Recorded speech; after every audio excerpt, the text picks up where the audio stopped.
"The deed of sale was signed yesterday," declared Sarah Reynolds, brandishing the keys like a trophy. "This house is ours now." Her voice cut through the living room with that certainty that only belongs to those who believe they have already won. My son, Mike Miller, was right beside her, measuring tape in hand, measuring the space where they would put their new furniture. Furniture for my house, the one I bought with the sweat of my brow in 1987, when I sold my parents' family business and started a new life in Chicago, a city I barely knew. But he did not know that, or he pretended to ignore it. Sarah walked around the living room as if she were trying on new shoes in an elegant store. She touched the walls, the curtains, and pushed aside the picture frames with the tips of her fingers, as if the dust of my life bothered her.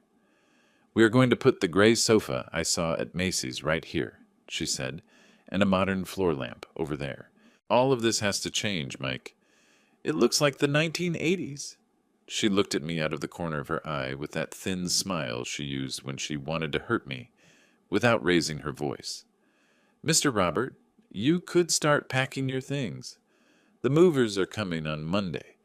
We are going to get you a little apartment. Do not worry. Something more suitable for your age." Mike said nothing. He simply measured, nodded, and avoided my gaze.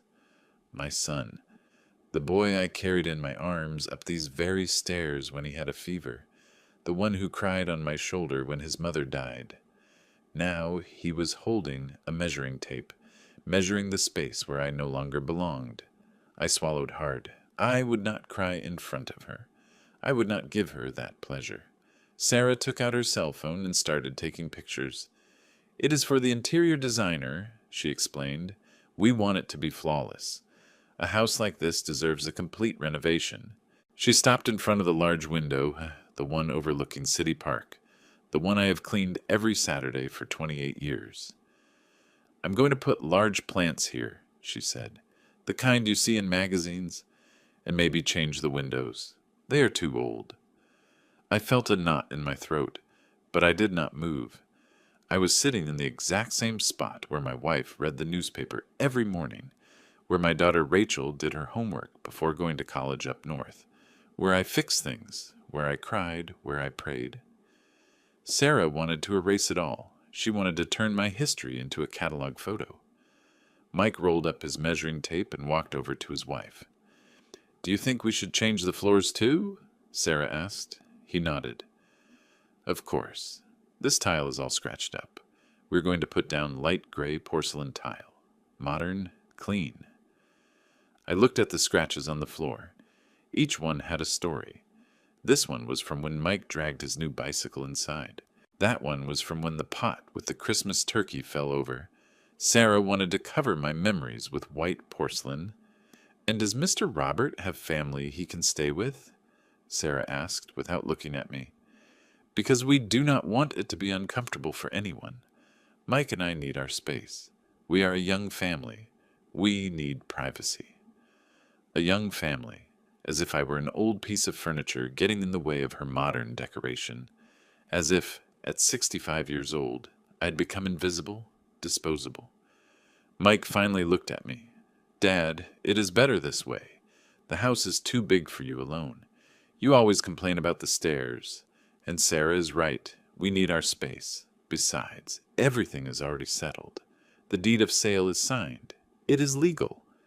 His voice sounded rehearsed, as if he had repeated those words in front of a mirror until they sounded convincing.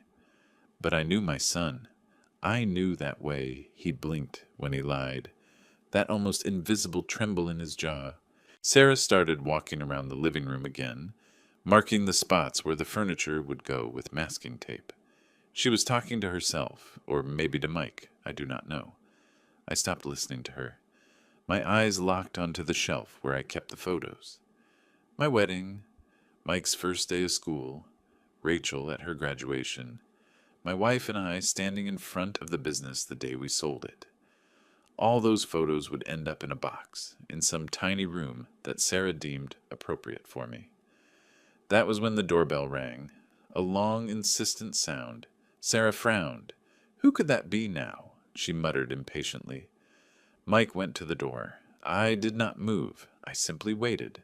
Something inside me, something small but firm, told me that ring was no coincidence, that something was about to change. I did not know what, but I felt it, like when the air gets heavy before a storm. Mike opened the door and saw Mr. Peter Vance, the building manager, tall with his leather briefcase under his arm, carrying that seriousness that has always characterized him. "Good afternoon," he said with a firm voice. "I'm looking for Mrs. Sarah Reynolds." Sarah walked over, still holding her cell phone, wearing that smile she used to impress people. "Yes, that is me. Is there a problem with the building?" Mr. Vance walked in without smiling. He took a folder out of his briefcase and placed it on the coffee table, the same table I had varnished 3 times in 28 years. "That is precisely the reason for my visit," he said. "The deed of sale you possess is fraudulent." The silence was immediate, deafening, as if someone had muted the world. Mike's measuring tape fell to the floor with a dull thud. Sarah froze. Mr. Vance looked at me. In his eyes I saw something I did not expect. Respect. "Mr. Miller," he continued, "you are the legitimate owner of this house since 1987? I have all the documents here that prove it. The original notarized deed, property tax receipts, utility bills in your name. Everything." Sarah grew pale. "That is impossible," she muttered. "I paid. I signed. I have the papers." Mr. Vance shook his head. "You were the victim of a fraud. The person who sold you this house had no right to it whatsoever. We have already filed a report with the authorities, but the legal owner, without a shadow of a doubt, is Robert Miller." I looked at my son. His eyes were full of something I could not decipher. Fear? Guilt? Confusion? Sarah dropped her cell phone. Her hands were shaking. "But we paid $300,000. $300,000 cannot be a scam." Mr. Vance closed the folder. "I'm sorry for your situation, but that does not change the legal reality. This house belongs to Robert, and if you need more proof, the management office has all the records since he bought the property 28 years ago." I remained seated, motionless, looking at the keys Sarah was still holding in her trembling hand. Keys that would not open anything that belonged to her. Fake keys, just like her smile, just like her promises, just like that world she had built in my living room in less than an hour. Sarah dropped the keys on the table. The sound of metal against wood echoed in the tense silence of the room. "But this makes no sense," she repeated, her voice now high-pitched, almost hysterical. "I have documents. I have proof. I signed in front of a notary. Mike, say something." My son rubbed his hand over his face. He looked like he was waking up from a nightmare. "Dad," he muttered, you knew this was going to happen." I did not answer immediately. Mr. Vance looked at me, waiting. Sarah was breathing heavily, as if she could not get enough air. Mike was pale, his hands shaking. I just sat there in my armchair, the same one where I had sat the first night I arrived at this house. The first night after selling the business, the first night without my parents, without my hometown, with nothing but a new deed and the hope of starting over. 28 years ago. I remember the smell of fresh paint. I remember the boxes stacked in the hallway. I remember my wife carrying Mike, who was barely 7 years old, telling him, "Look, my son, this is our home. Your dad bought it with his own hard work. Never forget that." Mike had run through the empty rooms, screaming with joy. "It is my house!" he yelled. "My house!" Now that same boy was looking at me as if I were a stranger. "Dad," he repeated, louder this time, "you knew Sarah was being scammed, and you did not say anything." I looked up and looked him straight in the eyes. "I knew," I said calmly. "I knew that nobody can sell what does not belong to them, and this house is mine. It always has been." Sarah exploded. "You knew, and you let us spend $300,000. You are a cruel old man. A manipulator! Mike, your father set a trap for us." Mr. Vance raised his hand, interrupting her. "Ma'am, Control yourself. Mr. Miller bears no responsibility for your bad business deal. You did not verify the property. You did not do your research. You did not consult the management office. We have all the records. If you had asked, we would have told you the truth from day one." Mike collapsed into an armchair, burying his head in his hands. Sarah started pacing in circles like a caged animal. "This is absurd," she kept saying. "Absurd. I am going to sue. I am going to get my money back. Someone is going to pay for this." Mr. Vance took another sheet of paper out of the folder. "We have already filed a complaint with the district attorney," he informed them. "The person who sold you this house used forged documents. He is a known scammer. He has at least 6 similar cases. You are just one more victim." Sarah collapsed onto the sofa she wanted to replace. The sofa where my wife had died 5 years ago. While taking a nap, I was in the kitchen making coffee. When I came back, she was no longer breathing. I screamed. I shook her. I cried on her chest until the paramedics arrived. That sofa held her shape, her scent, her absence, and Sarah had planned to throw it away, as if it were garbage. "Mike," Sarah said with a choked voice, "we had everything planned. We were going to live here. We were going to start our family here. And your father knew. He knew and said nothing." My son lifted his head. His eyes were red. "Dad, why? Why did you not stop us? Why did you let us go so far?" I slowly stood up from the armchair. My knees popped. 65 years carry a lot of weight. I walked over to the window, that very same window where Sarah wanted to put magazine-style plants. I looked at the park, the same trees I had seen every morning for 28 years, the same benches where Mike played as a child, the same fountain where my wife kissed me on our moving day. "Because I needed you to see, Mike," I said without turning around. "I needed you to see who the woman you married really is. I needed you to understand what you did to me for the last 3 years." The silence behind me was dense, heavy. I turned around and looked at both of them. 3 years, I repeated. 3 years since your wedding. 3 years in which I became the servant of my own house, the burden, the annoying old man. Sarah opened her mouth to speak, but I raised my hand. "No, now the owner of this house speaks, the one who paid for every brick, the one who cleaned every corner, the one who cried in every room." Mr. Vance took a step back, giving me space. Mike was staring at me with his eyes wide open, as if he did not recognize me. "I remember the day you brought Sarah to introduce her to me," I continued. "She arrived wearing a green dress, high heels, expensive perfume. She shook my hand as if she were touching something dirty. I remember she asked why I still lived here, why I had not moved into a nursing home. You laughed, Mike. You said it was a joke, but I saw her eyes and I knew." "Dad, that is not fair," Mike started. "What is not fair," I yelled, "is that you asked me to cook for your dinner parties while Sarah bragged about having prepared everything herself. What is not fair is that you asked me to go to sleep early when your friends came over because my presence made them uncomfortable. What is not fair is that you forgot my birthday 3 years in a row, but you celebrated hers with a live band and a 3-tier cake." Mike grew pale. Sarah stared at the floor. Mr. Vance adjusted his documents, looking uncomfortable. I felt my heart beating in my ears.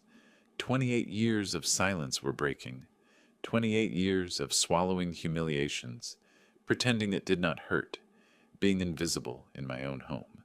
"And today," I continued, "today you arrived with a fraudulent deed, with keys that open nothing, with plans to erase me, to turn my life into modern decor, into white porcelain tile." I walked over to the table where Mr. Vance had left the documents. I touched them. Thick paper, official, real. "I bought this house with the money from my parents' business," I said. 300,000 old dollars. Everything they had. Everything they left me. I sold it to come to this city and give a better life to my family. To your mother. To you. To Rachel. Mike had tears in his eyes. Dad, I did not know. I did not know you had paid for the house. I thought... Sarah told me that Mom had bought it, that you only lived here because she allowed you to. I looked at Sarah. She avoided my gaze. Of course, I said. Of course she said that. Because erasing the elderly is easier than respecting them. Mr. Vance cleared his throat. Robert, I need you to sign these documents. They are to confirm your ownership with the new administration and to confirm that you never authorized any sale. I took the pen he offered me. I signed. My hand did not shake even once. Sarah jumped up from the sofa as if launched by a spring. This is not possible, she said, her voice now a desperate shriek. Mike, do something. Call someone. Call the lawyer. This must be illegal. There has to be something we can do. My son picked up his cell phone with a trembling hand, but Mr. Vance shook his head. You can call whoever you want, ma'am. The facts will not change. This property has been registered in the name of Robert Miller since 1987. He is up to date on all his payments. Property taxes, utilities, maintenance fees, everything. There's absolutely nothing you can do legally. Sarah pointed an accusing finger at me. You knew. You knew from the beginning that that man was a scammer, and you let us sign. You let us pay. This is complicity. This is participating in a fraud. I'm going to sue you. I'm going to ruin you. I crossed my arms. Go ahead, I said calmly. Sue me for owning my own house. Sue me for not stopping your greed. Sue me for existing in the space you wanted to steal from me. Mike dropped his phone. Dad, how can you be so cold? We just lost $300,000. We are ruined, and you are standing there as if nothing happened. I felt something break inside me. Something that had been cracking for 3 years and finally shattered. Cold? I repeated. You are calling me cold? I slowly walked up to him. Mike took a step back. Cold, I said again, louder this time. Is the man who raised you alone when your mother got sick cold? Is the one who sold his mother's jewelry to pay for your college cold? Is the one who worked overtime at the textile factory so you would not have to take out loans cold? Is the one who cried alone in his room so you would not see him, weak cold? My voice broke on the last word, but I did not stop. Mike looked at me as if he were seeing me for the first time. I gave you everything, I continued. Everything. And when you married her, when you brought her to live here, I accepted it. I smiled. I said welcome because I thought my son had chosen well, that he had found a partner, a family. But what you found was a woman who only looked at this house, who only saw what she could take. That is not true, Sarah screamed. I love Mike. I married him for love, not for the house, not for the money. I laughed, a dry, humorless sound. Then why, on the very day you returned from your honeymoon, did you ask me when I was going to move out? Why did you suggest I look for a nursing home? Why did you say that a man my age should not live with a young couple? Sarah opened her mouth, but no words came out. Mike sat down again. He looked smaller, younger. Dad, he muttered, I did not know Sarah had told you that. Of course you did not know, I replied, because you never asked. You never asked me how I was doing. If I felt comfortable, if I needed anything, you simply assumed I was fine, that I would always be fine, because parents are always fine, right? Parents do not have feelings. They do not have dignity. They are just there, waiting to be useful. Mr. Vance put his documents away. Robert, if you will excuse me, I must leave. I have fulfilled my duty to inform you of the situation. If you need anything else, I will be at the office. And if they, he pointed at Sarah and Mike, try to cause you any trouble, do not hesitate to call me. We have 24-hour security service in the building. I nodded. Thank you, Peter. Thank you for being honest, for not lying to me, for treating me like what I am, the owner of my house. When the door closed behind Mr. Vance, the silence returned. But it was different. It was now the silence right before an explosion. Sarah was breathing rapidly, her fists clenched. Mike had his head down. staring at the floor he wanted to replace with white porcelain tile. I stood in front of them, feeling something I had not felt in years: power, control, justice. Sarah was the first to speak. Her voice was venomous. "You are a bitter old man," she said, "a man full of resentment, who cannot stand seeing his son happy. That is why you did this. That is why you set this trap. Because you cannot stand that Mike loves me more than he loves you." I walked closer to her, so close I could see the smudged mascara under her eyes. "A trap," I said slowly. "You call it a trap that I own my house. You call it a trap that I existed before you. That this life was mine before you arrived with your high heels and your perfume and your plans to erase me." Mike stood up, placing himself between the two of us. "Dad, please." "Sarah, calm down. This is out of control. We have to think clearly. We have to find the man who tricked us. We have to get our money back." I laughed again. "Get your money back. That is your only problem now, is it not? Not that you humiliated your father. Not that you tried to steal his house. Just that you lost money." "This is not your house," Sarah yelled. "It is just a house. Just walls and windows. But we are your family, your son, your blood. And you chose the walls. You chose the bricks. You chose your pride." I felt tears burning my eyes, but I did not let them fall. "I have not chosen anything yet," I said. "It was you who chose when you decided I was in the way, when you planned to kick me out, when you measured my living room for your furniture, when you talked about me as if I were not present, as if I did not matter." Mike ran his hands through his hair. "Dad, forgive me. I'm so sorry. I did not know you felt this way. I did not know Sarah had mistreated you. I thought everything was fine, that we were a happy family." "A happy family," I repeated. "In a happy family, Mike, birthdays are not forgotten. The grandfather is not excluded from family photos. The father is not asked to go to sleep early because he bothers the guests. He is not asked to cook so someone else can take the credit. No one plans to steal his home." Sarah wiped her tears away with rage. "I never wanted to steal anything from you. We just wanted our own house, our own space. It is normal. It is what young couples do." I looked her in the eyes. "If you wanted your own space, you could have bought it with your money somewhere else. But you did not want somewhere else. You wanted this place, my place, because it was easier, because you thought I would not say anything, that I would simply pack my things and disappear like a good, obedient little old man." At that moment, the doorbell rang again. The three of us froze. Mike went to open it. It was Helen, my neighbor from the floor above. She brought a plate covered in aluminum foil. "I called you earlier, but you did not answer. I brought some quesadillas. I know today is a special day for you." She looked at Sarah and Mike. "Do you have guests? Excuse me." "No, Helen, come in," I said. They were just about to leave. Helen walked in, left the plate in the kitchen, and took in the scene. The measuring tape on the floor, the documents on the table, Sarah's tears, Mike's paleness. Helen was 70 years old. She had lived in the building since it was built. She knew everything. She saw everything. "Robert," she asked softly, "are you okay? Did something happen?" I nodded.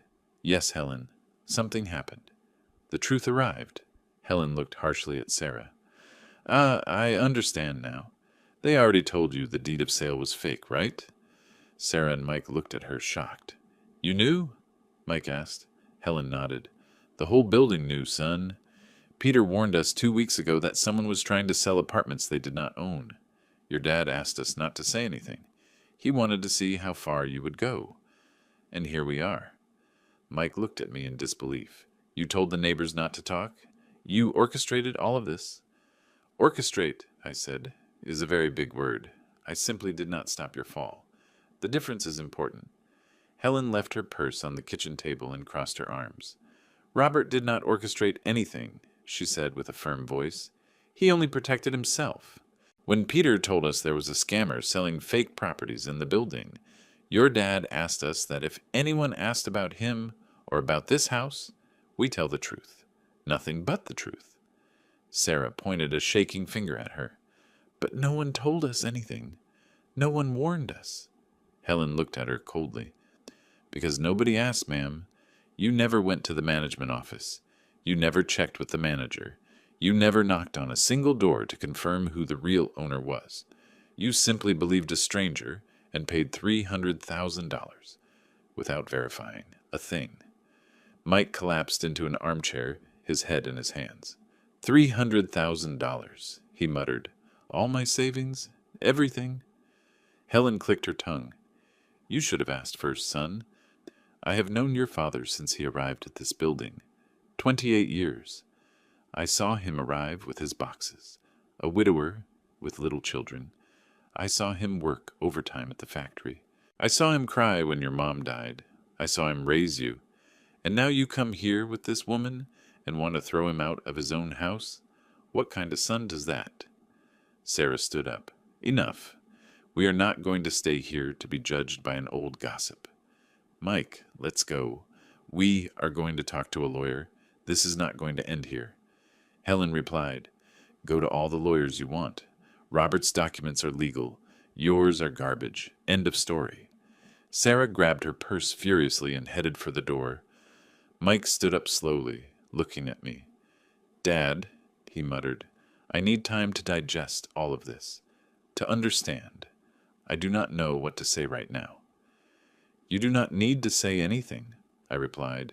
You already said everything with your actions, with your silence, with your complicity. Mike opened his mouth as if to respond, but Sarah pulled him by the arm. Let's go, she ordered. We have already wasted enough time here. They left. The door closed with a dull thud. The silence left behind was different. It was no longer tense, just empty. Helen hugged me. Oh, Robert, I'm so sorry. I know he is your son. I know it hurts. I rested my head on her shoulder. Helen smelled of cinnamon and lavender soap. She smelled of kindness, of truth. It hurts, I admitted. It hurts a lot. But I could not let them keep trampling over me. I could not keep being invisible in my own house. Helen squeezed me tighter. You did the right thing. Sometimes love is also setting boundaries. It is also saying enough. We sat on the sofa. Helen poured coffee from my coffee maker, the one I had bought in 1998. 2 cups. No sugar for me, 2 spoonfuls for her. 28 years of being neighbors teach you those things. Robert, she said after a long silence, what are you going to do now? I shrugged. I do not know. I only know that this house is mine, that I am not leaving, that I am not going to let them take what belongs to me. Helen nodded. That is good, because this house has your history in every corner, and no one has the right to erase it. We drank our coffee in silence. I could hear the wall clock, that clock my wife had hung on the very first day, the one that had ticked away every second of our lives, every joy, every pain, every moment. The next morning, I received a call.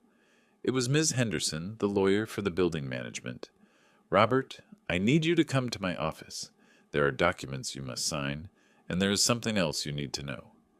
I arrived at 10 in the morning. Ms. Henderson had an office full of files. I sat across from her desk. She pushed a folder toward me. Robert, we dug deeper into the investigation regarding your daughter-in-law's case. The man who sold them the fake deed is named Frank Sullivan. He has a record.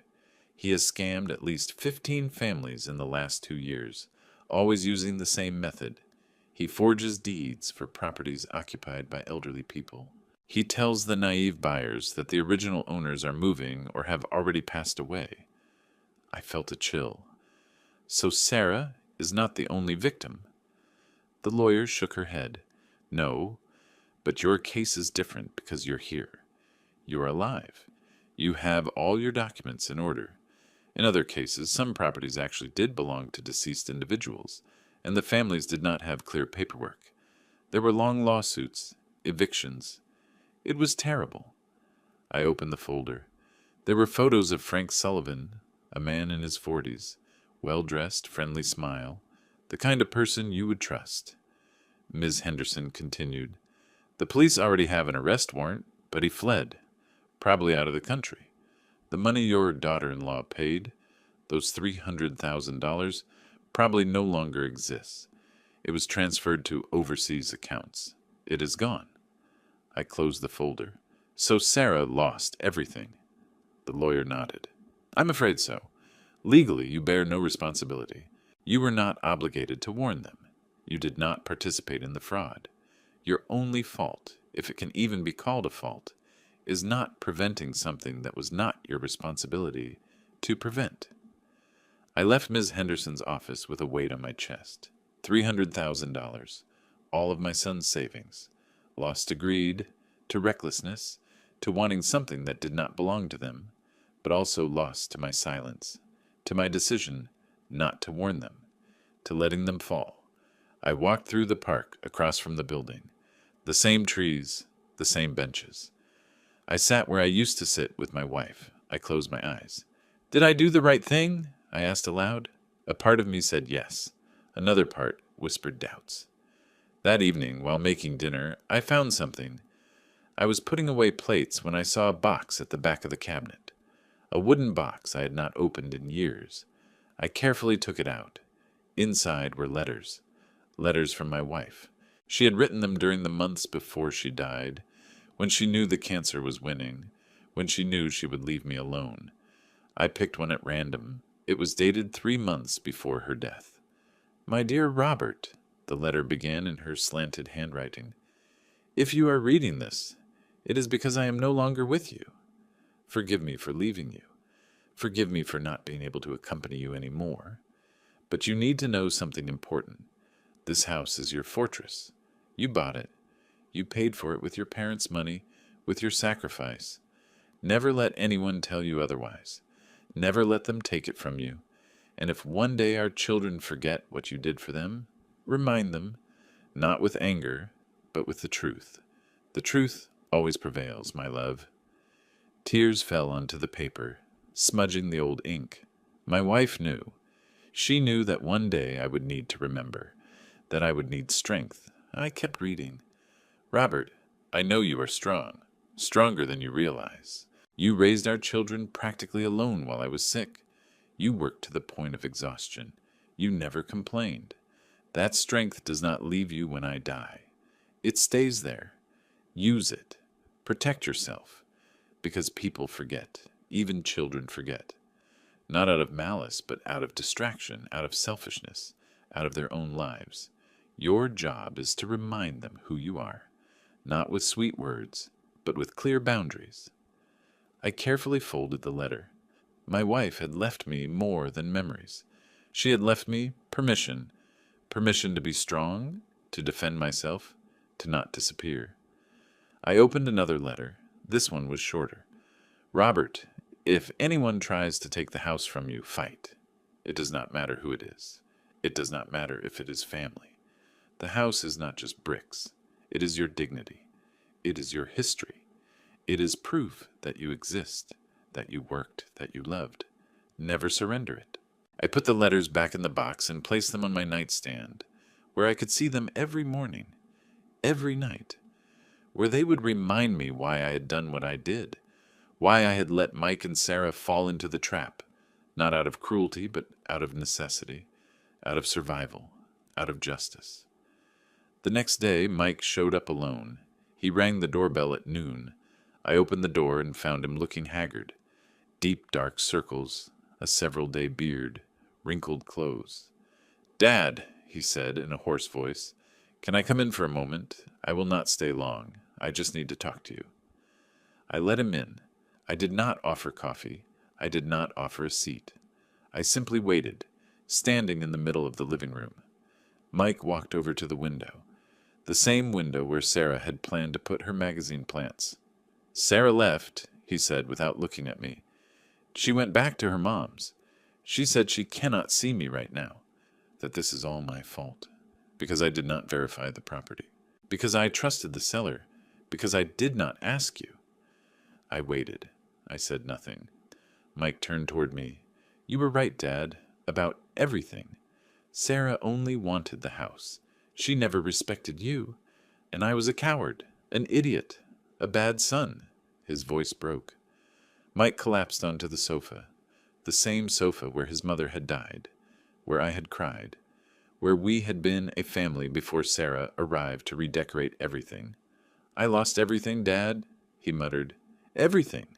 $300,000. My savings, my marriage, your respect, everything. I remained standing, my arms crossed. You did not lose my respect, Mike.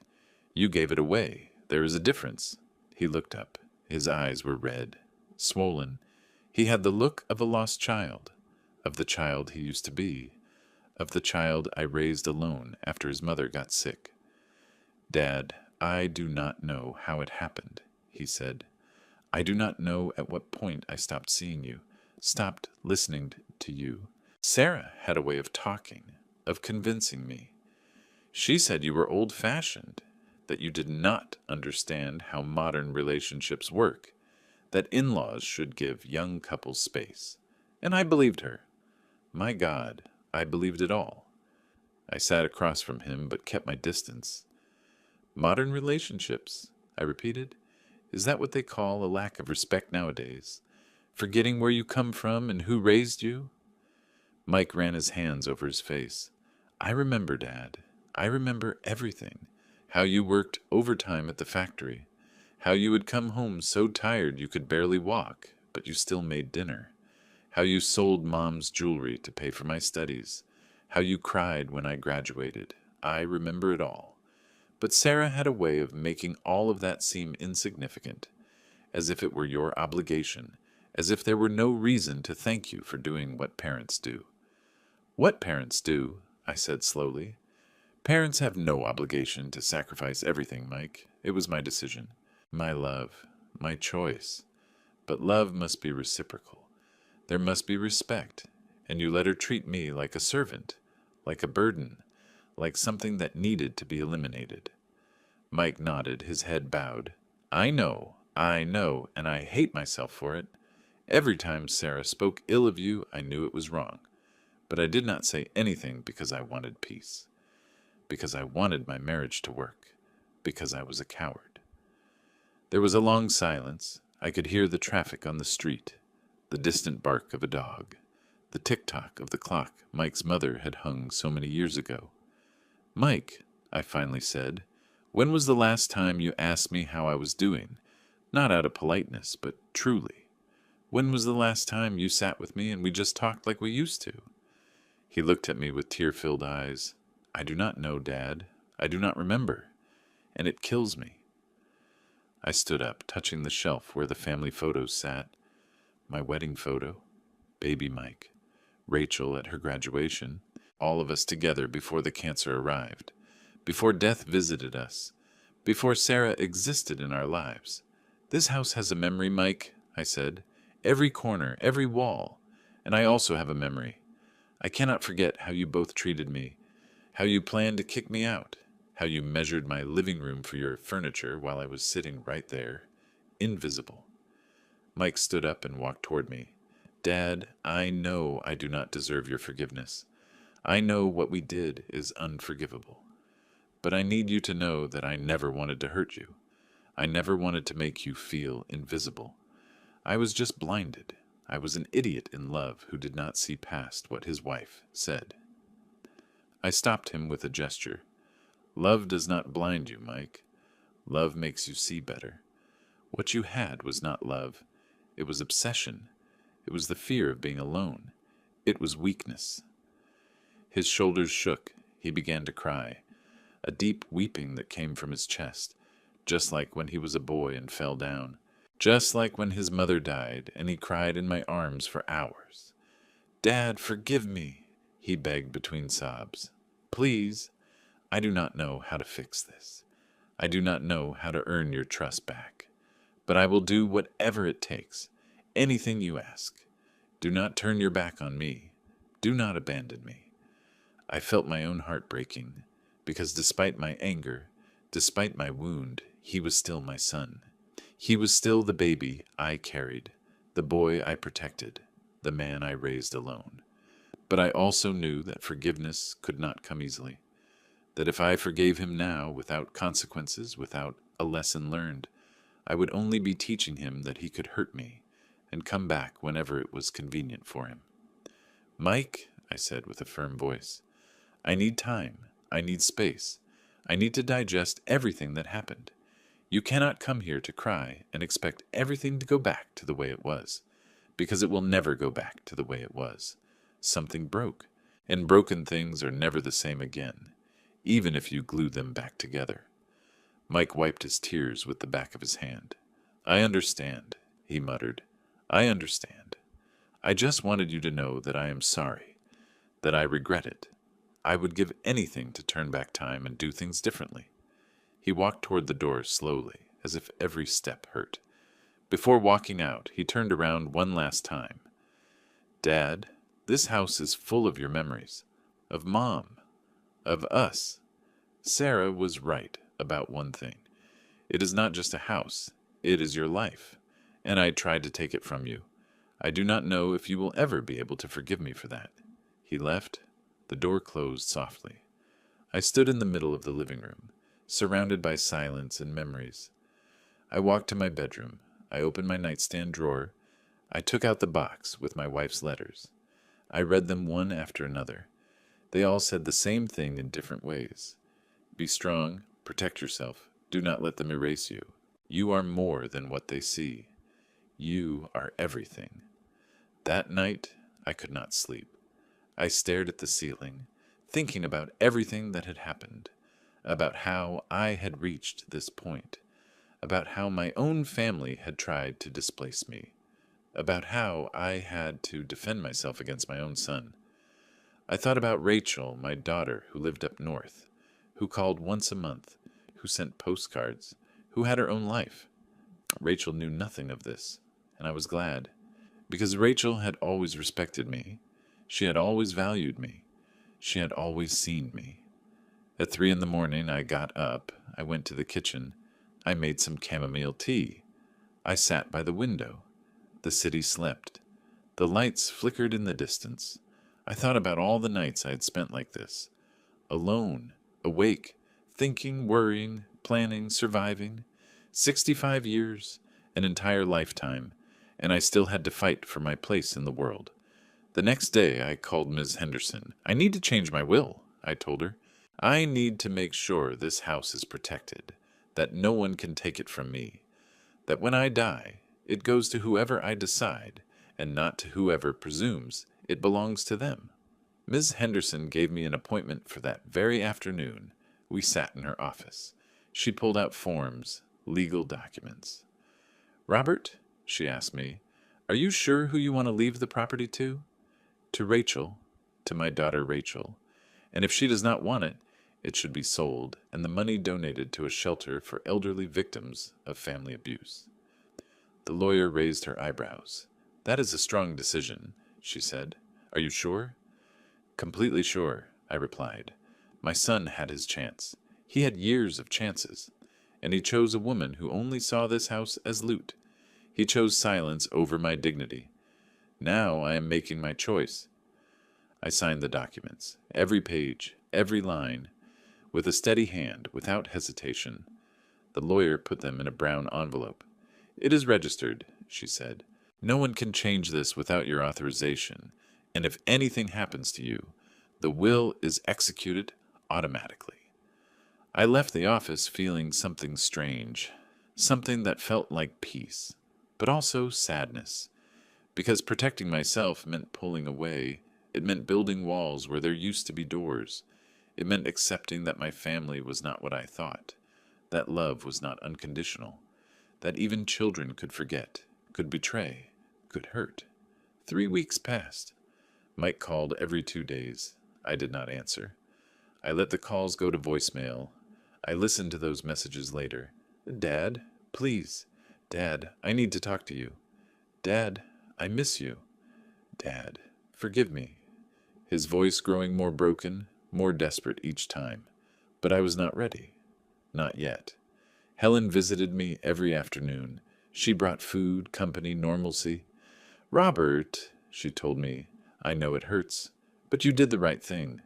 Children need to learn that parents have boundaries too, that they can also say enough. One day, while drinking coffee, she asked me a question no one else had dared to ask. Do you think Mike really changed? Or is he just scared because he lost everything? I thought about it for a long time. I do not know, Helen, I finally admitted. I do not know if this remorse is real or if it is just fear. Fear of being alone. Fear of facing his mistakes. Helen nodded. Time will tell. Actions speak louder than words. If he truly changed, you will see it. If not, you will see that too, and then you will know what to do. I drank my coffee slowly. I knew she was right. That time was the only true judge. 2 months after everything had happened, something inside me shifted. It was not sudden. It was gradual, like the sunrise arriving slowly without announcing itself. I woke up one morning and I knew I could not keep living in bitterness, that defending my house had been necessary, but staying a prisoner to the pain was not. My wife always said that life was too short to waste it on resentment, and she was right. I sat at the kitchen table with an old notebook. I started writing. I did not quite know what. I simply let the words flow. I wrote about the house, about what it meant to me, about why I had fought so hard for it. And as I wrote, something cleared in my mind. This house was not just walls and memories. It was a symbol that men like me exist, work, buy, build, and deserve respect. I called Helen that same afternoon. I need your help, I told her. I want to do something with this house, something that matters. Helen arrived 10 minutes later with her own notebook and bright eyes. Tell me, she said, sitting across from me. I took a deep breath. I want to transform a part of this house into a community space for older men, for those who have been displaced by their families, those who have been forgotten, those who need a place to remember that they still matter. Helen stayed quiet for a long moment. Then she smiled, a big, genuine smile. That is beautiful. That is exactly what this world needs, and I am going to help you. We started planning that very afternoon. We decided to use Rachel's bedroom, which had been empty for years. We would transform it into a meeting space with comfortable armchairs, books, tea, and coffee. A place where men could come to talk, to vent, to make friends. I spoke with Mr. Peter Vance, the manager. I explained my idea to him. Not only did he support it, but he offered the management's help. Robert, he said, this is exactly what our community needs. There are so many men in this building who live alone, who have been displaced by their own families. You are giving them a voice. You are giving them dignity. We got the permits. Peter spoke with the board of directors. Everyone approved. Helen spread the word, and I began transforming the room. I painted the walls sky blue, a warm, welcoming color. I bought new cream-colored curtains. I set up shelves with books donated by the neighbors. We installed a round table with 6 chairs. I set up a tea corner with different flavors: hibiscus, chamomile, lemongrass, cinnamon. On the wall, I hung a sign I had made myself out of reclaimed wood. It simply read, "You matter here." The first meeting was on a Saturday afternoon. I did not know if anyone would come. Helen brought cookies. Peter helped arrange the chairs. I prepared the tea and waited. At exactly 3 o'clock, someone knocked on the door. It was Charles, a 72-year-old man who lived on the 4th floor. I had seen him in the elevator, but we had never talked much. "May I come in?" he asked shyly. I saw the flyer in the lobby. "Of course, Charles," I said with a smile. "Welcome." Charles walked in slowly, looking at everything with teary eyes. "This place is beautiful," he muttered. "It has been years since I felt welcome anywhere." He sat down and started talking. He shared that his son and daughter-in-law had evicted him from his house 3 years ago, that they had put him in a small, dark apartment, that they visited him once a month out of obligation, that he felt invisible, disposable. While he was talking, there was another knock. Rose arrived. She was 68 years old. Then another, and another. A total of 6 people that first afternoon. Everyone had similar stories. Families that had displaced them, children who forgot to call, daughters-in-law or sons-in-law who treated them like a burden, properties they almost lost or had already lost, stolen dignity, erased identities. We sat in a circle. We shared tea. We shared stories. We shared tears. And for the first time in a long time, I did not feel alone in my pain. I was not the only one. There were many of us. Charles was the first to say it. "Thank you, Robert," he said with an emotional voice. "Thank you for reminding me that I still exist, that I still have value." The others nodded. Rose took my hand. "What you are doing here is more than a space," she said. "It is a refuge. It is a reminder that we deserve respect, no matter our age." I felt something warm in my chest, something I had not felt since before all the trouble with Sarah. A purpose, a meaning, a rebirth. The meetings became a weekly thing. Every Saturday at 3 in the afternoon, the group grew. 10 people, 15, 20.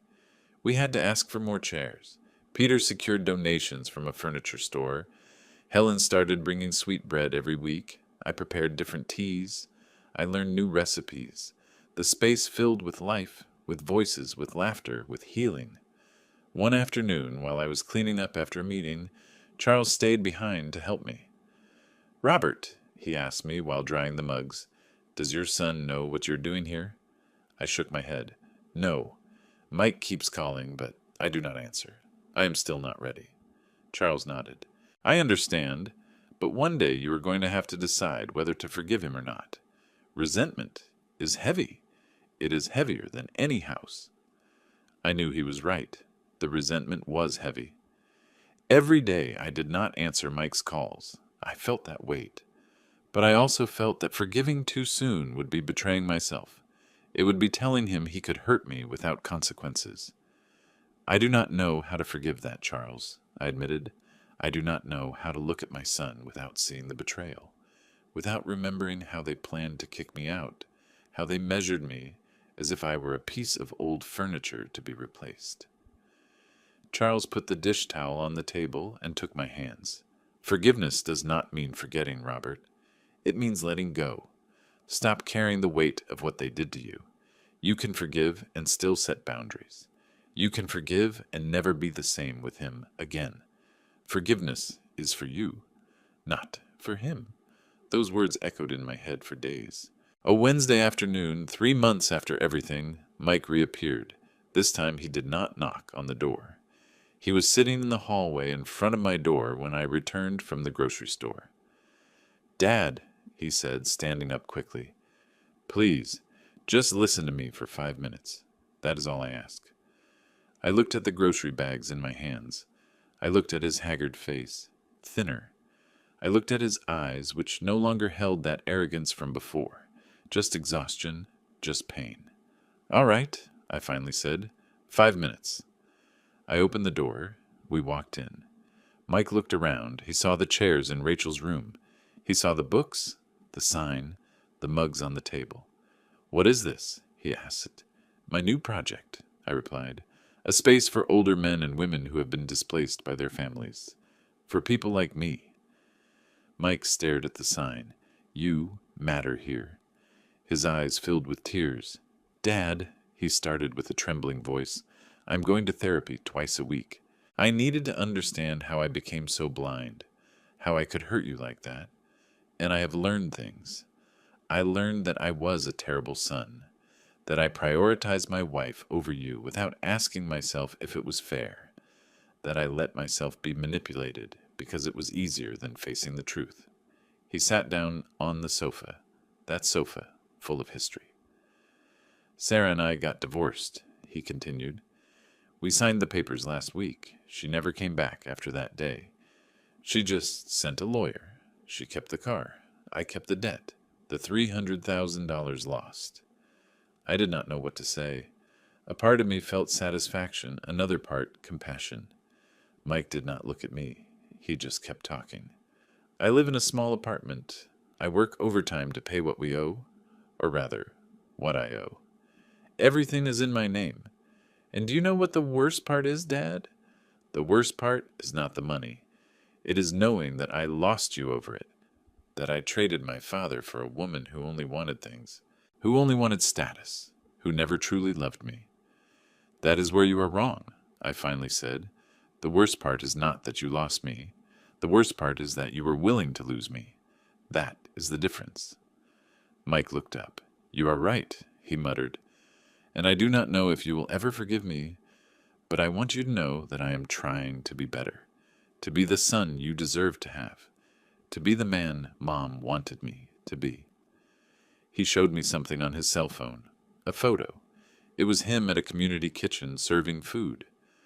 I started doing volunteer work, he explained, at a soup kitchen for the elderly 3 times a week. I do not do it so you will forgive me.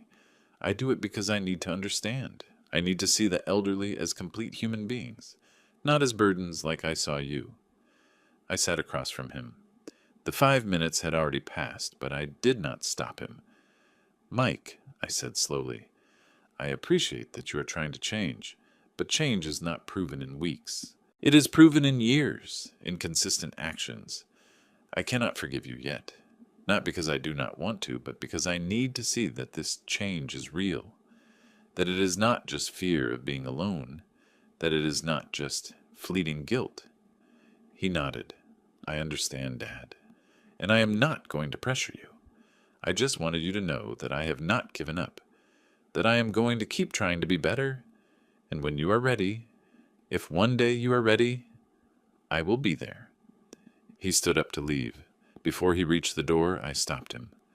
Mike, he turned around, you can come to the meetings on Saturdays.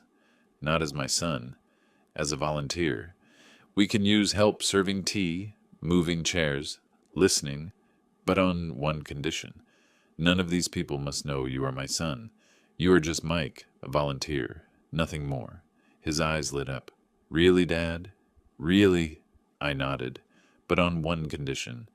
None of these people must know you are my son. You are just Mike, a volunteer, nothing more. I accept, he said quickly.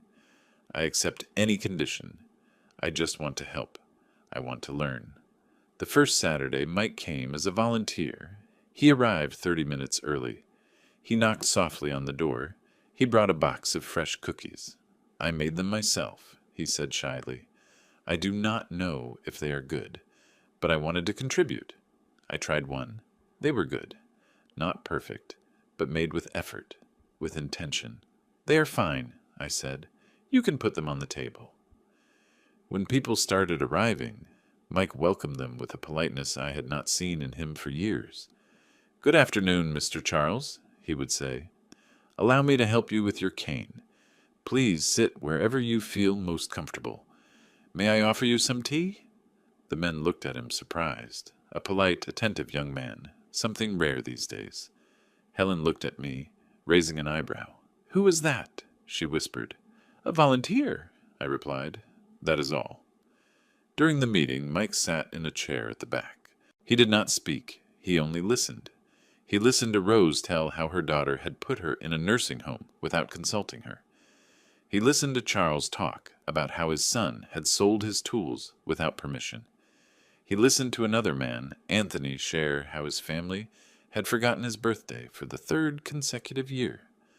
I saw Mike's eyes fill with tears. I saw how he clenched his fists, how he took deep breaths to keep from crying.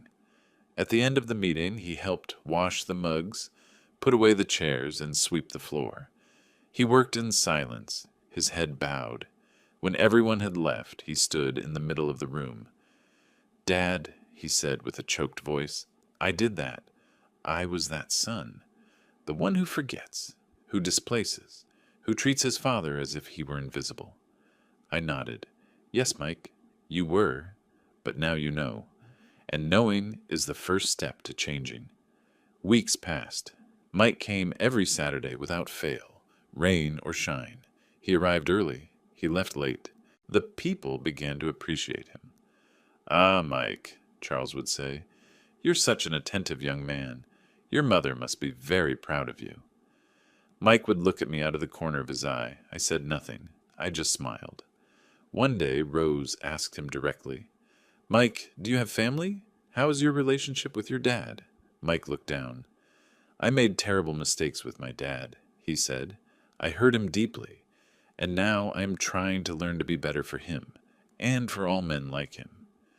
The people looked at each other. There was a respectful silence. Then Charles spoke. "The fact that you recognize that is a big deal, Mike. Most children never do. They never acknowledge that they hurt, forgot, displaced. You are here. You are learning. That says a lot about your character." Mike discreetly wiped his tears. "Thank you, Mr. Charles. That means a lot." One Saturday, 2 months after Mike started coming, Helen arrived with news. "There is a reporter from the local newspaper who wants to do a story on what you are doing here. He says it is inspiring, that more communities should have something like this." I felt nervous. "I do not know, Helen. I did not do this to be in the newspaper. I did it because it was necessary." Helen took my hands. "That is exactly why you should do it. Because other men need to know this exists, that they are not alone, that there are places where they matter." I agreed to the interview. The reporter, whose name was Luke, arrived on a Wednesday. He had a small camera and a notepad. He asked me questions about how the idea was born, why it was important, and about my personal history. I told him everything.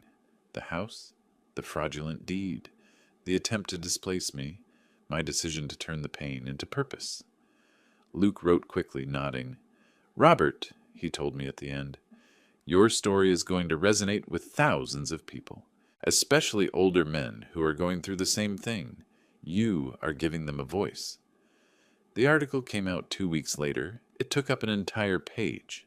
There were photos of the space, of the people in a circle, of the teacups, of me smiling next to the sign that read, "You matter here." The headline was, "The House They Could Not Steal. From Him is Now a Refuge for Others." I read the article 3 times. Luke had captured everything. The pain, the struggle, the rebirth. At the end of the article, there was a quote of mine that I did not remember saying, but it was completely true. Older men are not old furniture to be thrown away. We are living libraries that deserve respect. After the article was published, everything changed. My phone would not stop ringing. Men from all over the city were calling, asking if they could come, if they could be part of the group. Peter had to get a larger room in the building. The meetings grew. 30 people, 40, 50. We had to organize into 2 groups, one on Saturday, one on Wednesday. Mike kept coming, now to both meetings. He kept serving tea, kept listening, kept learning. One afternoon after a meeting, Charles approached me. "I need to tell you something. I know who Mike is. I saw the photo in the article, the one on your shelf. He is your son." I remained silent. Charles continued. "I did not say anything because I respect your decision to keep it private, but I need you to know something. That young man has changed. I see it in his eyes, in the way he treats every man who comes here, with reverence, with respect, as if each one of us were his own father. You cannot fake that. It is real." That night, after everyone had left, Mike stayed to help me clean. We worked in silence for a while. Then, while he was drying the mugs, he spoke. "Dad, I know you still have not forgiven me, and I understand. But I need you to know that these past months have been the most important of my life. I have learned more here, listening to these men, than in all my adult years. I learned about dignity, about respect, about the value of people, regardless of their age." I looked at him.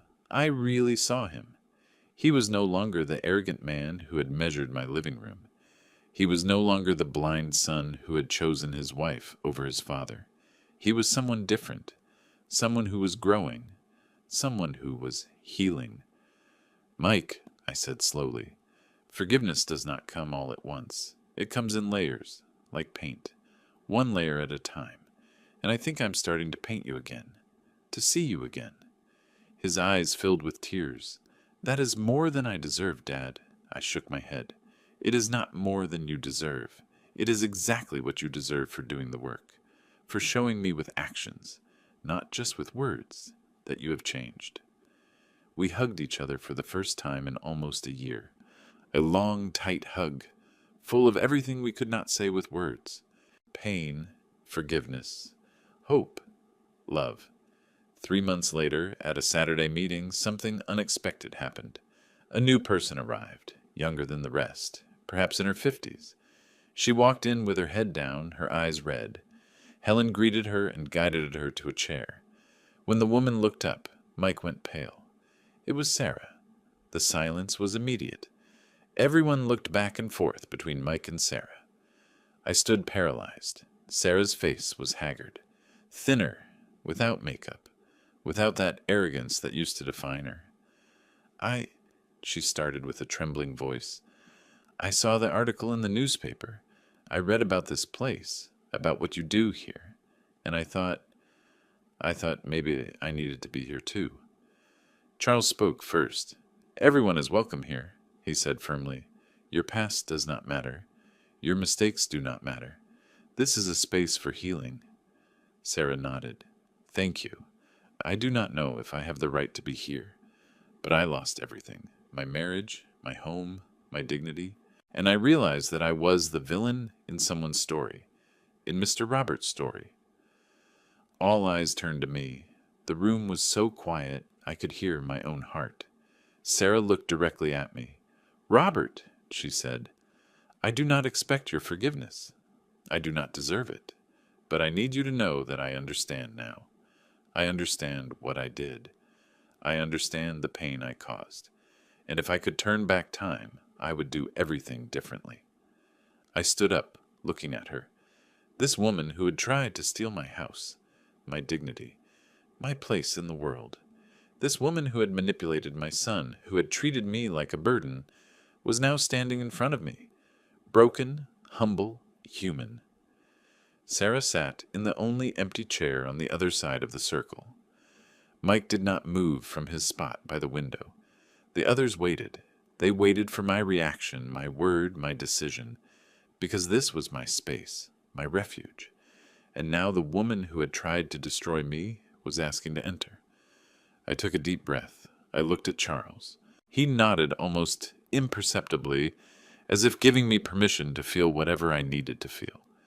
Sarah, I finally said, my voice firmer than I expected. This space exists because men like me have been displaced, forgotten, treated as if we do not matter. You were part of that. You tried to erase me from my own house. Sarah bowed her head. I know, she murmured. I know, and I'm ashamed. Every single day. I raised my hand. I'm not finished. She looked up, her eyes full of tears. But I also know, I continued, that pain transforms people, that losing everything teaches you what truly matters. And if you are here, if you truly came to heal and not to manipulate, then you must understand something. There is no room here for ego. There is no room for falsehood.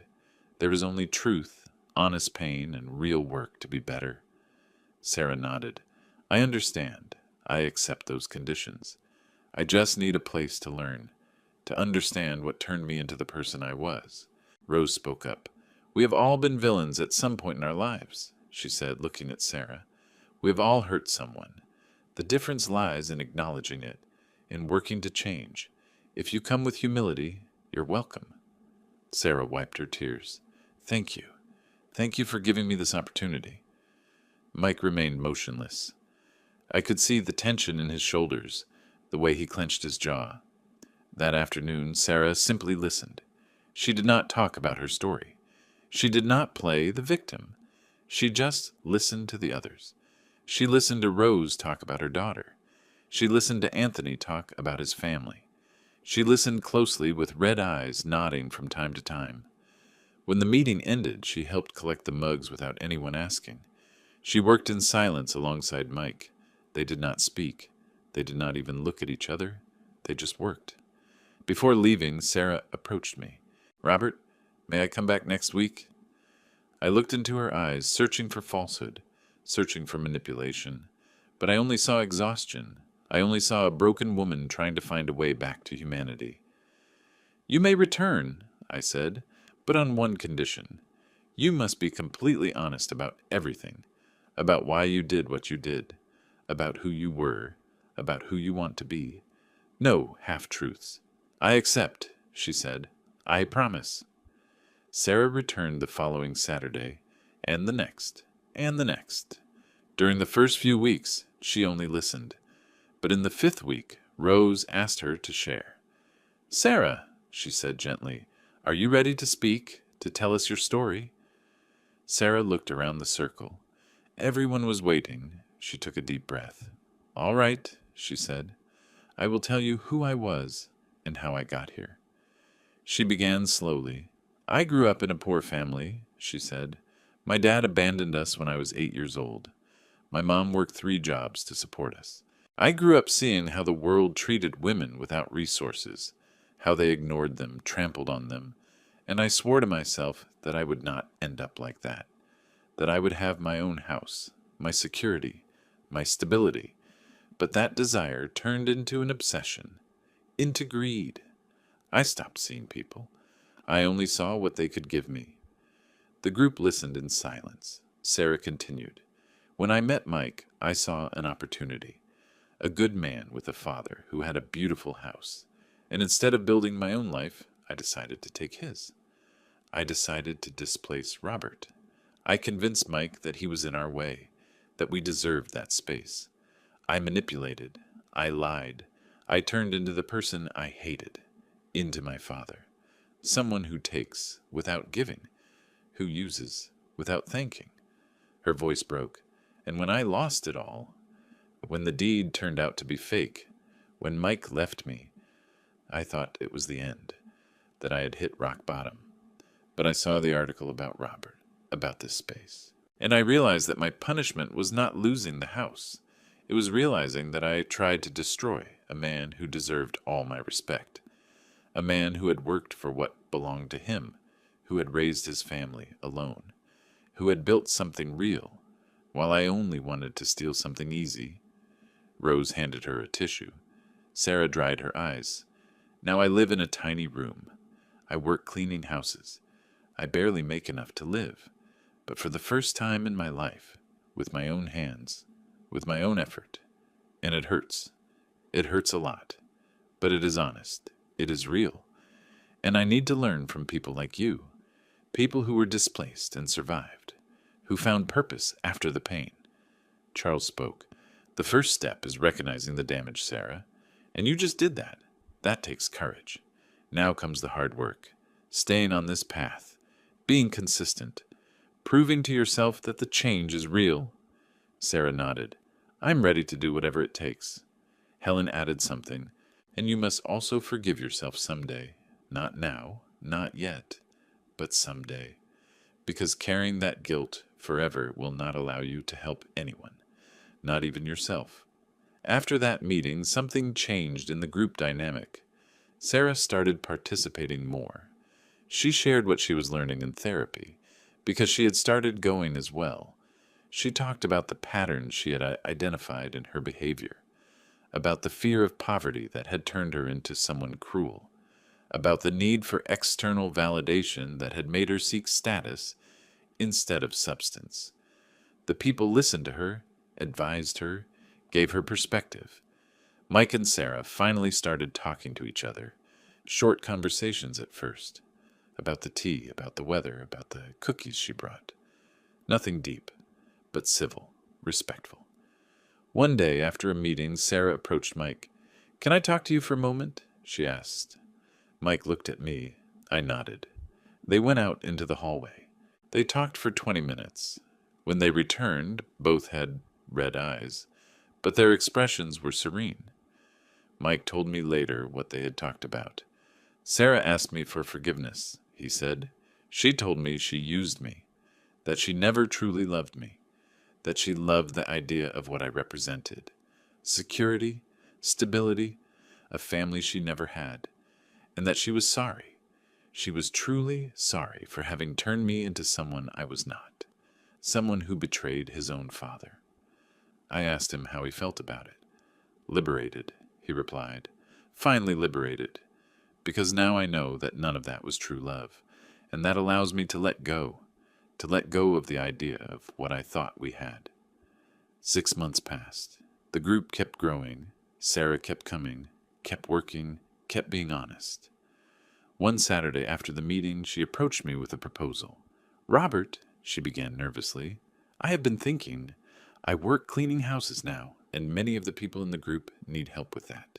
Their families do not help them. They are alone. What would you think if I offered my services for free once a month to the members of the group, as a way to give back, as a way to serve?" I looked at her surprised. "Sarah, that will mean a lot of extra work for you. You already work 6 days a week." She nodded. "I know, but I need to do it. I need to serve the people who represent what I tried to destroy. Not out of guilt, but out of purpose. To build something good out of something bad." I accepted, and so it began. Sarah started cleaning the apartments of the older adults in the group, one each Saturday after the meetings. She did it for free, with dedication, with respect. The people were skeptical at first, but over time they saw that it was genuine, that there were no ulterior motives, only service, only redemption. Charles was the first to say it out loud. "Sarah is really changing," he told me one day while we were having coffee. "I see it in her eyes, in the way she kneels to clean the corners of my apartment that I can no longer reach, in how she asks me if I am okay, if I need anything. She is not the same woman who arrived here 6 months ago, broken and desperate. She is a woman who is being reborn." I saw it too, and slowly, very slowly, something inside me started to change. It was not forgiveness yet, not completely, but it was close. It was the recognition that people can transform, that pain can be a teacher, that even those who hurt us deeply can learn, grow, be better. 3 years passed since that day Peter knocked on my door with the truth in his hands. 3 years since my life split in two, before and after. Pain and rebirth, loss and purpose. The space I had created in my home transformed into something bigger than I ever imagined. It was no longer just a room with chairs and tea. It was a movement. Other neighborhoods in the city had started their own groups, inspired by the article, inspired by our story. Mike had become the official coordinator of the program. He had left his corporate job and now dedicated himself full-time to this, to helping older adults, to creating safe spaces in different neighborhoods, to training other volunteers, to being the son he always should have been, not just for me, but for all the forgotten parents in the world. I watched him work and felt something I had not felt in years. Pride, genuine pride. Sarah was still there too. She no longer cleaned houses. She had studied to become a social worker. Now she worked at a shelter for female victims of domestic violence. She still came to our meetings every Saturday. She kept being honest. She kept growing. One afternoon, 3 years after everything, she and I finally had the conversation we had been avoiding. The real conversation. We were alone in the kitchen preparing the tea for the meeting. "Robert," she said suddenly, "I need to ask you something, and I need you to be honest with me." I looked at her. She took a deep breath. "Have you forgiven me? Have you truly forgiven me? Or do you just tolerate me because I am part of the group?" I remained silent for a long moment, reflecting, searching for the truth in my own heart. "At first," I admitted, "I only tolerated you. You came here and I saw you as the woman who tried to steal my house, my dignity, my place in the world. Every time I looked at you, I remembered that day. The keys in your hand, the measuring tape falling to the floor, your face when Peter told the truth." Sarah nodded, tears in her eyes. "I understand. I am still that person in your memories." I raised my hand. "Wait, let me finish. You were that person, but you are not anymore. I have seen your transformation. I did not just listen to it. I saw it. I saw you kneel to clean the apartments of people who could have been me. I saw you cry when Charles tells his story. I saw you serve without expecting anything in return. And you cannot fake that for 3 years? It is real. It is authentic change. Sarah covered her face with her hands. I do not deserve your forgiveness, she sobbed. I do not deserve your kindness. I walked up to her. I gently moved her hands away from her face. I looked directly at her. Sarah, forgiveness is not something you deserve. It is something that is given, and I give it to you. Not because I have forgotten what you did, but because I have seen who you have become. And that woman deserves a second chance. We hugged. A long hug filled with years of pain transformed into healing. That afternoon, during the meeting, something special happened. Charles announced that he was moving in with his son, but not out of obligation. His son had come to one of our meetings months ago. He had listened. He had learned. He had asked for forgiveness. Now he wanted his father to live with him, not as a burden, but as the respected patriarch he always should have been. We all applauded. Charles cried tears of joy. Robert, he told me, this would not have happened without you, without this space. My son would never have understood the damage he caused. Rose had news too. Her daughter had started therapy after Rose shared the newspaper article. They had slowly started to rebuild their relationship with honesty, with clear boundaries, but with love. One story after another. Families healing, older adults regaining their dignity. All because one day I decided not to disappear. I decided to fight, to turn my pain into something useful. At the end of the meeting, Mike spoke up. I want to share something, he said. 3 years ago, I was the worst kind of son. The kind who forgets, who displaces, who prioritizes everything except the person who raised him. My dad could have closed the door on me forever. He could have erased me from his life the way I tried to erase him. But he did not. He gave me the opportunity to learn, to grow, to be better. And I want you all to know that if you have children who hurt you, there is hope. If those children are willing to do the work, to be humble, to serve, there is hope. The people listened to him intently. Some were crying. Mike continued. But I also want to tell you that you have no obligation to forgive. You have no obligation to give second chances. Forgiveness is a gift, not an obligation. And if you decide not to forgive, that is okay too, because you have already given enough. You have already sacrificed enough. Now it is your turn to live in peace, with or without the people who hurt you. That night, after everyone had left, I sat by the window. The same window where Sarah had planned to put her magazine plants. The same window from which I had looked out at the park for 28 years.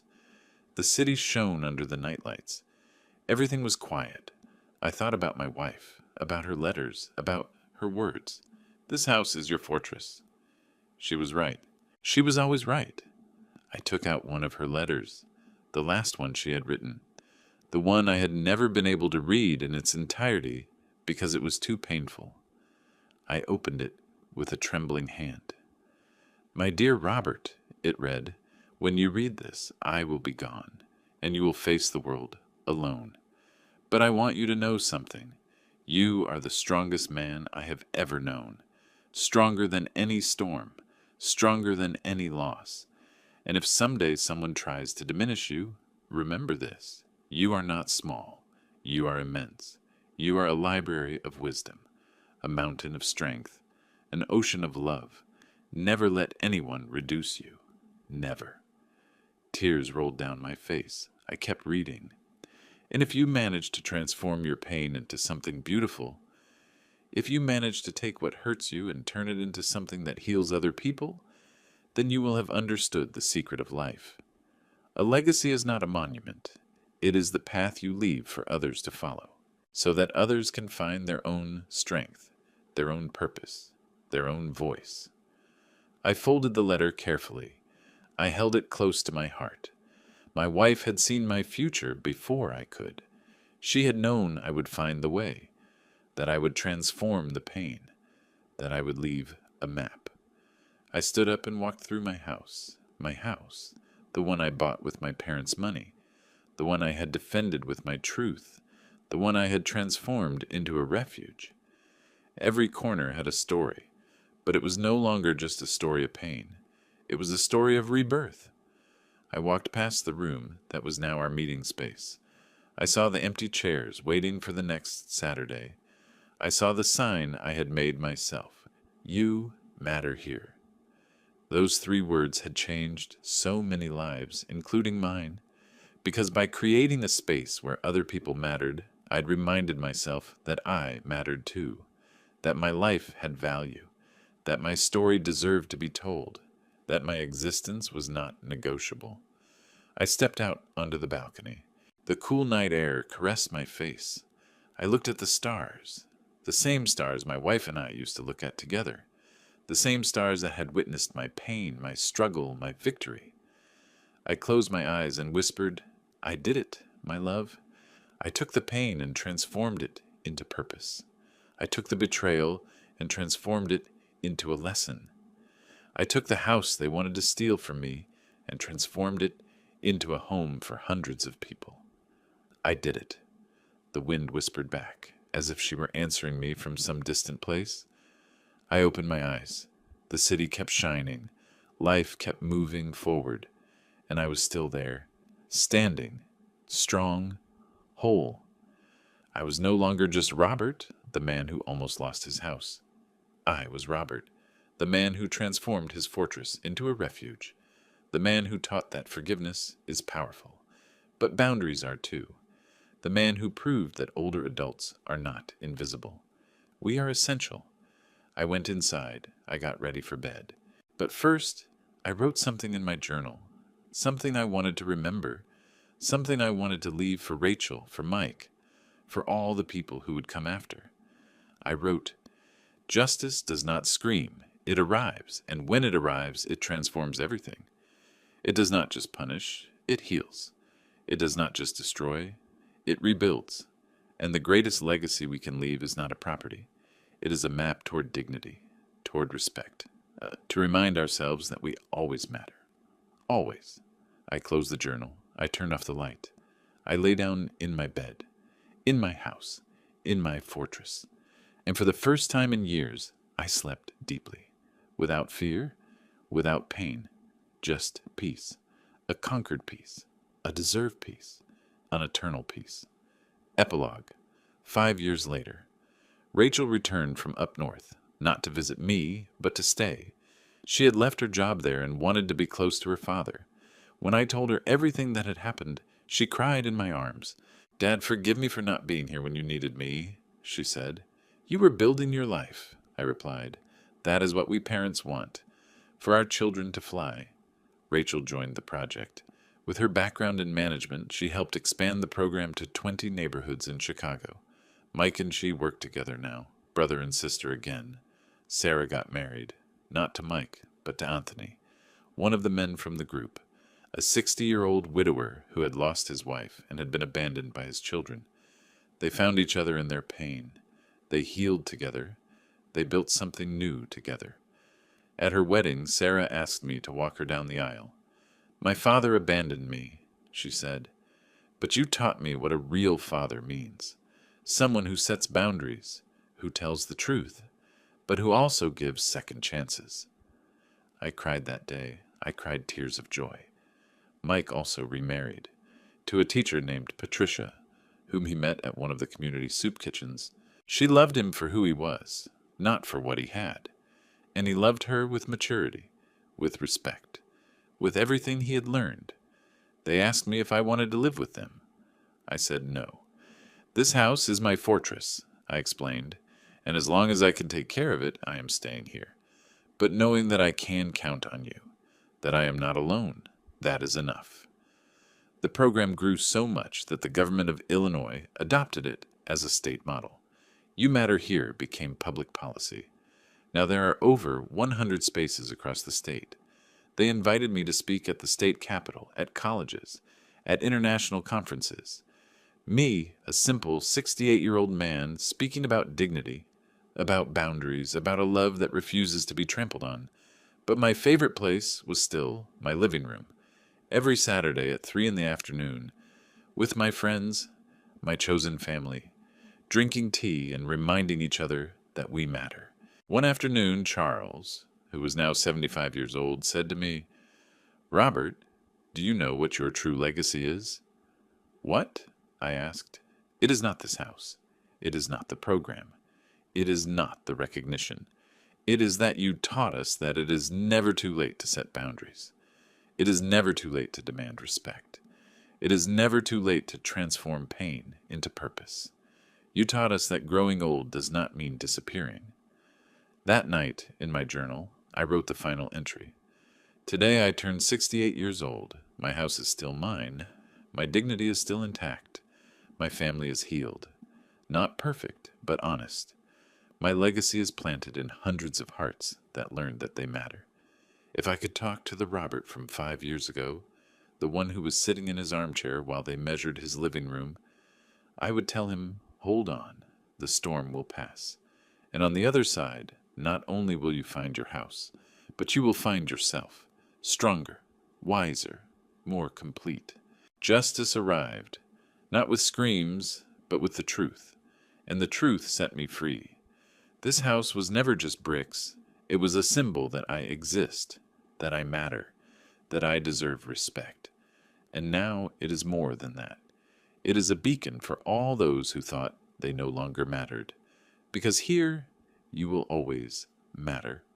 Always. I closed the journal for the last time that night. I looked around my living room, the photos on the shelf, the sofa where my wife died, the window overlooking the park, the clock that has ticked every second of my life here.